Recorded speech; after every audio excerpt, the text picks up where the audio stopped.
Hey guys, welcome back to my channel. So I have a video that's not directly related to debanking or peer-to-peer trading today. It's going to be a bit of general advice for maybe some of the people who haven't experienced so many bull cycles before. Maybe this is going to be their first bull cycle, the one that's, I guess, the one that we're currently in, and the one that will continue on till next year. I want to reach out to the people that have not experienced the full wrath of what a bull market can bring. What I really want to instill in you, and this is going to be a very hated video, is I want to instill in you a rational paranoia about all the things that can go wrong in a bull market. And I want to give you a few. I want to give you a feel for the sentiment, right? When I post this video, you're probably gonna see a lot of very angry comments, right? When I made a video recently about why one shouldn't do leverage trading, there was a very angry person, accusing me of basically, I don't know, being dumb or poor or not knowing about this stuff, and trying to explain that it's all about the mindset. And people really don't like when you attack their particular way of making money. And I think that's understandable. Like, right, if you're like, I have a particular profession, I'm really good at it. If someone comes along and they're not in that profession and they start, throwing shade at me, I think I'd be maybe a little defensive because, like, man, you don't know what you're talking about. But the things that I'm attacking are literally things that are related to gambling. So when I made this video about why someone shouldn't do leverage trading, I'm doing my best to protect people from getting involved in what is essentially gambling. Unless you're one of the few people that have been involved in this kind of stuff at an institutional level, you went to school for it, you've studied for a very long time, and you've been involved in trading leveraged assets for a long time, there's no way that I would recommend anybody get into this stuff, because if you're not in that camp that I just mentioned, what you're getting involved in is gambling. And I don't want to see any more people's lives get ruined, because I've known many people who have completely effed themselves by leverage trading. And it's interesting, they effed themselves during a bull market. You'll think, well, who could get ruined in a bull market because the price goes up? But there's so many complications involved in this stuff, and ultimately when you understand that it's a zero-sum game, failure is baked into the pie. In order for some people to win, other people have to lose. It's a zero-sum game. And for those people that think that maybe they've had success in this stuff, they very frequently and erroneously attribute their success to their own skill as opposed to luck, which is what happens when you gamble, right? Now, I made a video about leverage trading, but now I want to make a video about shitcoining. Shitcoining is going to be a huge part of this bull cycle. It already is. We already know what's happened with the current cycles of meme coins. Forget Shiba, forget Doge. It's now about Dog with Hat, Pepe, Bonk. There's going to be an infinite amount of shitcoins that come out, and I want to persuade the viewers of this not even to not shitcoin. All right, I think that's going to be too tempting for a lot of you, and I think you can make money doing this. But you've got to realize a few things when you're doing this. The most important is that you need to understand that there is no difference between this and gambling. And this is a really important junction to cross, because shitcoins appeal particularly to the Zoomer generation, the young people. And many young people have never stepped into a casino before, which is good, right? Like, I don't recommend anyone get involved in gambling. Gambling does not do anything good for anybody. You will always only lose money. It's not even worthwhile to put even one coin into a slot machine. Anyone that's even partially rational understands that going to the casino is not a way of making money. But with the younger generations, they don't understand that shitcoining is any different from gambling. They think that it's a completely different thing. When they put money into a shitcoin and it goes up, and maybe they sell it or maybe they don't, if they cash out in it, they don't understand that the way they made money was through luck, right? And it's this thing that this is a gambler's mindset can become very warped, right? Now, if you spend a bunch of time in a casino, I haven't spent a lot of time there, but I've spent enough time to see what the regular gamblers are like, and they have a very, very warped mindset. What happens is, like, if you spend a lot of time at the roulette table, you'll see people that sit there for hours, and they'll have a sheet out in front of them, and it might just be a pad and paper, and they'll be carefully annotating the results of every single spin, hoping to decipher some kind of pattern, right? And you'll think, how can this person do this day in and day out for months, just keeping a table of all these things? Well, the thing is that there is generally, well, just to keep it simple, a 50% chance of winning and losing. Well, it's not really, actually. It's like 48%, right? Because the house has to win, like, a certain amount of times, 2% of the time. But in the gambler's mind, it's going to come across that there's a 50% chance to win and 50% chance to lose. If he's keeping track of all the times he wins and loses, every time he wins, and he's using this chart to say, okay, like, I noticed that threes just keep on coming up, but if it happens like more than 4 times in a row, the chances of 3 coming up again is less likely. You know what? Red, it's landed on red 5 times in a row. The chance of it happening again, it could land on a black again, right? And they'll have this kind of logic, and they'll maybe decipher certain kinds of patterns based on what has landed. And there's probably all these certain cheat sheets they've read off the internet, or other gambling addicts. They've told them about certain systems that work. But ultimately, like, if I roll a dice 9 times out of 10, it would seem less likely that I'm going to roll a 6 again. Sorry, I think I botched that. If I roll a dice 9 times and a 6 happened on each of those rolls, if I were to wager with you that the next dice throw is going to be a 6 again, you might take that bet and say, it's not going to be a 6 again, because it couldn't happen 10 out of 10 times. It's crazy, right? But the reality is the chances have been no different from the first roll, the second roll, the third roll. The odds are exactly the same, but in our minds we have a desire to create patterns out of things, and pattern recognition is a very valuable tool. You're supposed to use it in circumstances where logic can be applied, but gambling is not a logical system. It's not a logical framework. It's a framework that's based purely on luck. But you're still going to find patterns in there that you're going to misapply, and you're going to think that whenever you win, it's because you followed certain patterns, and whenever you lose, it's because you didn't follow certain patterns, right? And this is the downside of leverage trading, and this is also the downside of shitcoining. First, when it comes to leverage trading, there are a lot of people that have a lot of technical analysis charts, and they're following the up-down patterns and all these movements, and they think, well, when this technical indicator shoots this sign, then it's definitely going to go up. And it could be the case. I'm sure there are some technical indicators that do work, but generally speaking, they don't actually do anything, and it's your mind tricking yourself into thinking that these things work.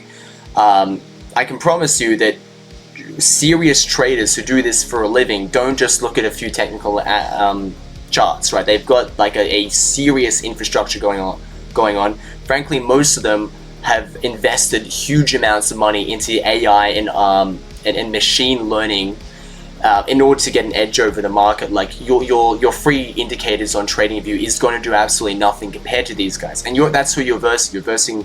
You have competition against these guys, right? But you will still win. That doesn't mean that you're going to lose every time. You'll still win. And the problem is, if you assume that these technical indicators that you're using your pattern recognition to assume that if X, Y, and Z happens, then this outcome is going to happen. It's taking you away from the fact that you're still based in a system of luck and chance, right? Now, you could have an overall theory about how, say, the direction of the market's going, like Bitcoin just going up, right? But when you are involved in speculative trading, you're making a timed bet, right? Like, not that Bitcoin is going to go up like 10 years from now, but Bitcoin's going to go up a couple of months from now, right? Because all the speculation has to be very short term when you're involved in leverage trading. But enough about leverage trading. Let's focus on shitcoins. The reason why I brought that up is because that's a very similar application, right? Instead of technical analysis, you're going to be, I think one of the main attributors of skill that someone may assume that they've got a lot of skill in shitcoining is because they've got good quote-unquote alpha, right? They know the right Twitter accounts to follow. They're in the right Discord groups. They're in the right Telegram groups, right? They know a guy who knows a guy who knew the founder of this big thing, and he's getting secret words about what's happening. And by the way, I'm not saying none of this stuff can work. Like, I know people that have made crazy amounts of money doing this. But the reason why I want to recommend people not do it is because it's still part of the gambling mentality. So first, let's get into it. You're still involved in luck, because those things are still just as likely to fail and succeed as any other project. That's number one.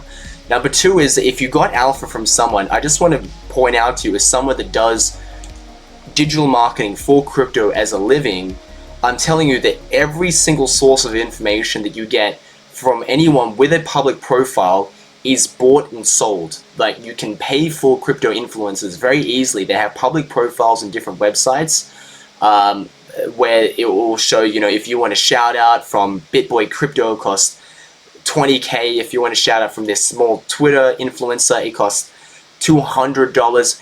Everyone who has a public profile has a direct incentive to be selling things to you, because they're going to make money in some way, right? So my way that I make money from this crypto channel, it's pretty obvious, right? Like, I provide referral links for you to sign up to various crypto exchanges that I like, because I'm passionate about these projects, right?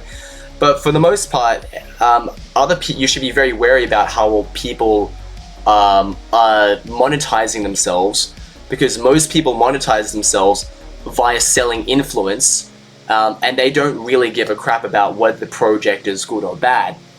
And this is not just the case for YouTubers. This is definitely the case for YouTubers, Twitter influencers, people that run large and small Discord groups and Telegram groups, right?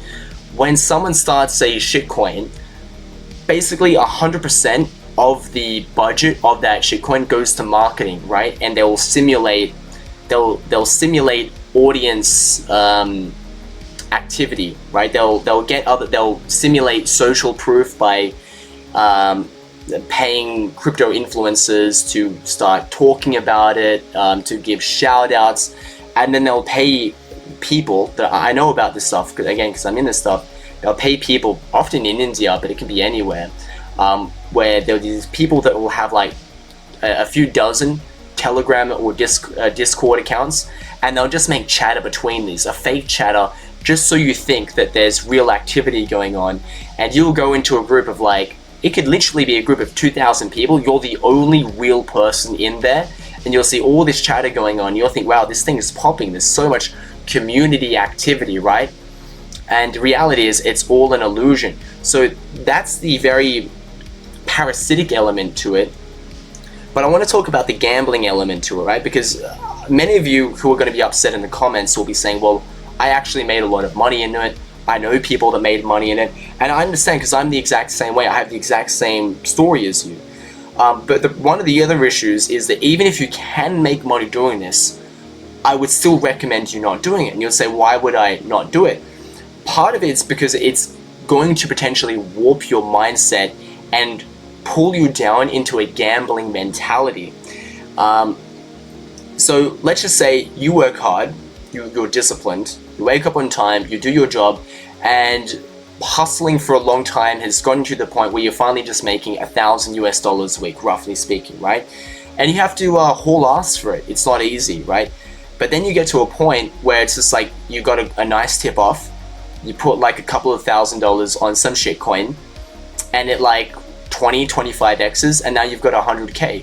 When you've made 100K in a couple of moments, it's going to be very hard for you to go back to just making $1,000 here and $1,000 there with the things you're doing. and you'll become lazy. And you might say, well, that's not going to happen to me. But what are the chances that you go try and mimic that success, right? You'll say, well, what if I just put another couple of $1,000s in another shitcoin, right? And you think that's reasonable, right? You've still got 100K off the table. But you think, what if I put in a couple more thousand in different places? What if I get like, a couple $1,000s here in this shitcoin, and a couple $1,000s here in this shitcoin, a couple $1,000s here in this shitcoin? You know what? Screw it. What if I just put 50K in this other shitcoin? And in my opinion, you can do well in shitcoins, but you know one of the best ways to make money in crypto? Already have a lot of money and already be making a lot of money. And the reason why that's so valuable is that it will protect your mindset. Do you know what I mean? Like, if you're already a millionaire and you're already making tons of money, the making money from shitcoins thing is going to maybe appeal to you less, and it's going to damage your mindset less. Whereas if you don't have a lot of money to begin with, or you're not making a lot of money to begin with, suddenly coming across a large amount of money can psychologically damage you in the same way it can damage a gambler, right? Like, because gamblers, the reason why they're addicts is because at some stage they hit big with something. Like, you don't become a gambling addict because you keep losing. In fact, one of the best things that can happen to you to avoid becoming addicted to gambling is you lose, right? But frequently what happens is, like, there's people that go into the casino and they lose and they never go again because it sucks to lose. Why would you want to go back to a place that lose? But if you win, the Pavlovian dog effect is going to come in, and you're going to start chasing those wins, right? And some people who are gamblers, and you can see these gambling YouTube channels, they'll make videos where it's like they've just made like $1 million, $100,000, and they'll have tons of videos like this, right? But what you're not seeing behind the scenes is they're also losing a lot as well, and ultimately the house always wins. And that's same with the case for these shitcoins. It doesn't matter how much the developers will say the coin is safe, there's still a house involved here. There's a casino house involved, and the casino house are the developers. It's the people that founded the coins. It's the people that were very close to the founders, and they had some kind of unfair advantage. And unfair advantages are the name of the game when it comes to speculating in crypto. Everyone makes money by having an unfair advantage over others. You need to be earlier. You need to be first. You need to be a firster. You need to have some way to get an edge over your competitors. And who are your competitors? The other people playing the same game of musical chairs as you. So the people that are the house are the people that, when it was like 500,000 market cap, someone put in like 1 or 2K, and now they own like a couple of percentage, they own like 3 or 4% of the supply, right? You're going to be competing with those people. Those people have success baked into the system for them, right? And you're going to be competing with people that have an unfair advantage over you, similar to a casino. Like, when you go to a casino, you go roll at the roulette table, you don't even have a 50% chance of winning. You have like a 48% chance of winning. So the idea is that the more you play, the more that the house wins, and the more you're going to lose in the long run. And shitcoining is no different. You can win, you can make lots of money, but it's not any different to gambling. The more you play with these shitcoins, the more you're going to lose in the end. And things will even out, where if you did make a lot of money, eventually you'll piss away those gains, or you'll keep coming back and keep trying to replicate those gains and ultimately end up losing more than you put in. So the point of this video, to summarize, is actually not that you shouldn't shitcoin, because I want people to make money. If you're watching these videos, I want you to make money. So I don't want to say don't shitcoin at all. But I want you to have a realistic, rational paranoia about failure and an understanding about what you're getting into. If you at least acknowledge that what you're getting to is straight up degenerate gambling, I think you're at least going to be more realistic about what this is, and probably you're going to have a better chance at winning at shitcoining than the other people. Because I'll tell you, the worst kinds of people who are going to lose at gambling and at shitcoining are the kinds of people that don't recognize the activity for what it is. The people who are the most desperately addicted to gambling and who lose the most money are the people that go in there thinking that they've got some kind of system or they've got some kind of foolproof method, or they think that, you know, this is the way to financial success. Those are the people who are the most hopelessly addicted, and the people who get wrecked the most. The people that get into shitcoining, understanding that it's a competition, that the odds are a little bit against their favor, and that the people that also recognize that it's a zero-sum game and they're in competition with all the other people, are the people that are most likely to have success, because they recognize that there's certain things against their favor and it's gambling. When the chips are up, they're probably going to take it off the table and they might not ever play again. That's the right mentality to have when you're shitcoining, understanding that you're going to the roulette table and you're going to put it on black. If you don't recognize that, and you think, oh well, this shitcoin is different because the developers promised to never rug and we got a strong community, those are the people that are most likely to get wrecked, and they're also the most deserving to get wrecked in a sad and messed up world we live in, right? They're the most naive, and the most naive are the ones that are going to get eaten by the wolves, and the wolves are the people who recognize the zero-sum game mentality baked into this stuff, which is gambling, and they're the ones that are most likely to win, because they're going to actually pull funds off the table, because they recognize that this is an unfair game, and if they have been lucky enough to win in an unfair system, then they're going to be smart enough to actually recognize this and take funds off the table, which is exactly what you're doing. So if you've made money in WIF, if you've made money in Pepe or any of these other shitcoins, the bare minimum, the absolute bare minimum, is to take your principal off the table, or sell half, keep half, right?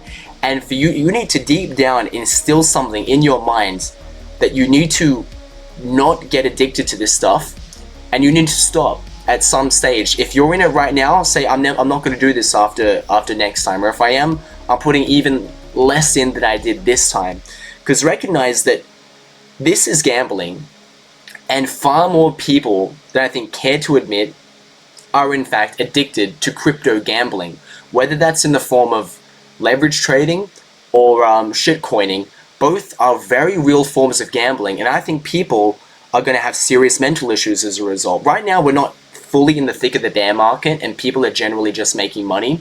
We're not at these blow-off top levels yet, so it's not as obvious, but I remember 2021, 2022, people were getting really messed up in the head, and I'm also speaking from personal experience as well, so I'm not just browbeating you, I'm also speaking.